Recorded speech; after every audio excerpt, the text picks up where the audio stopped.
Here in this lecture, we will solve the more questions related to the trade receivable turnover ratio and is also known as the debtor turnover ratio. So let's just solve first question of this lecture. So this is the data given to us, that is the opening debtors is of rupees 1,20,000, credit sale is of rupees 10 lakh, cash received from debtors is 9,60,000, discount allowed is 80,000 and goods returned by the debtor is 20,000, and we have to solve the question and we have to solve and find out the value of debtors turnover ratio. So how we will solve it? For calculating the debtors turnover ratio, we want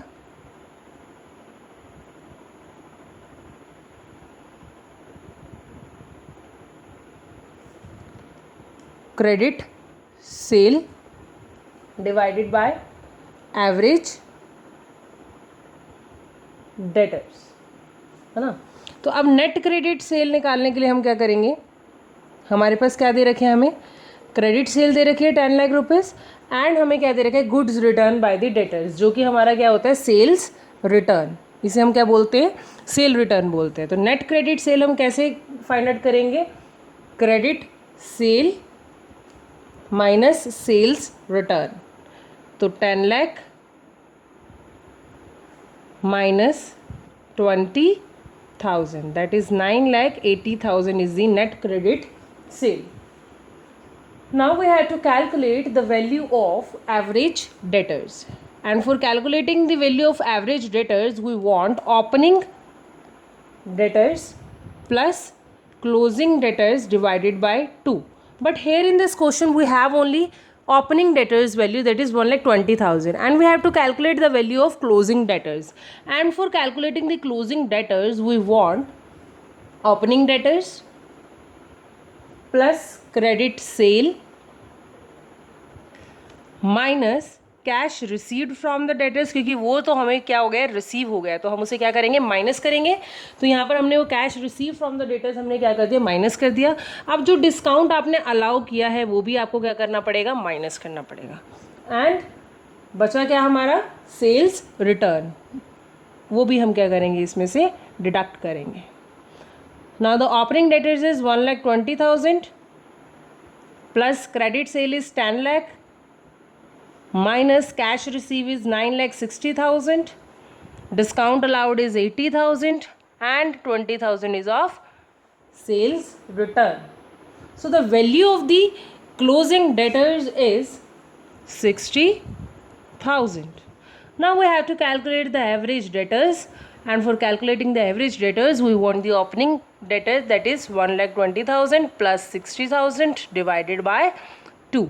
60,000 is of closing debtors. So the value of the average debtor is 90,000. Clear? And we got the value of net sales, that is 9,80,000, and we got the value of average debtors, that is 90,000. So 9,80,000 divided by 90,000 is the debtors turnover ratio. So the value is 9,80,000 divided by 90,000 is equals to 10.89 times. So this is how we calculate the value of debtors turnover ratio from the given data. This is the second question we are going to solve in this lecture, and we have to calculate the amount of opening and closing trade receivable from the given data, and the given data versus the trade receivable turnover ratio is 6 times cost of revenue from operation, that is a sale. तो cell हमारी कितनी है, 6 lakh. Gross profit ratio कितना है हमारा, 20% of the cost of revenue from operation, that is sales, मतलब sales का 20% हमारा क्या है, ग्रॉस प्रॉफिट है. And cash revenue from operation being 25% of the total revenue from operation, जो हमारा कैश रिवेन्यू फ्रॉम ऑपरेशन है, मतलब कि कैश आया, सेल कैश सेल्स जो है वो हमारी क्या है, 25% ऑफ द सेल्स. Clear? अब opening trade receivable will be 1/4 of the closing trade receivable. Now we have to calculate the value of the closing and opening trade receivables. For that we have the value of gross profit.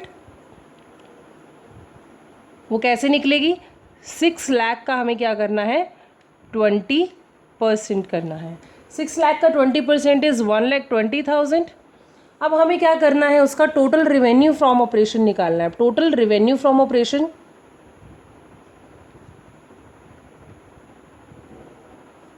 is equals to cost of revenue from operation plus gross profit.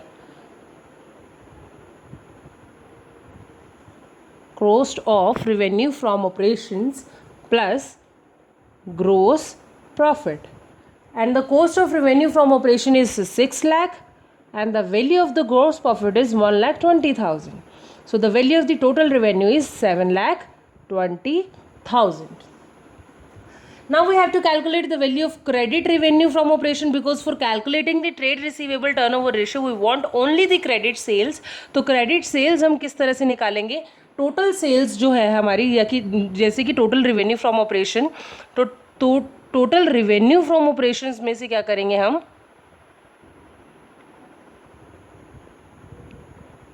Minus कर देंगे हमारा cash revenue from operations. And her total revenue from operation is 7,20,000 and cash revenue from operation is 25% of the total revenue from operation. So 25% of 7,20,000. So here we will calculate the credit sales. 720 minus 25% कितना होगा 720 का? That is 1,80,000. So our credit sales is 5,40,000. Now we have to calculate the trade receivables turnover ratio. Now we have to calculate the total value. Total value हम किस तरह से calculate करेंगे? Trade receivable turnover ratio is equals to credit sales divided by average trade receivable.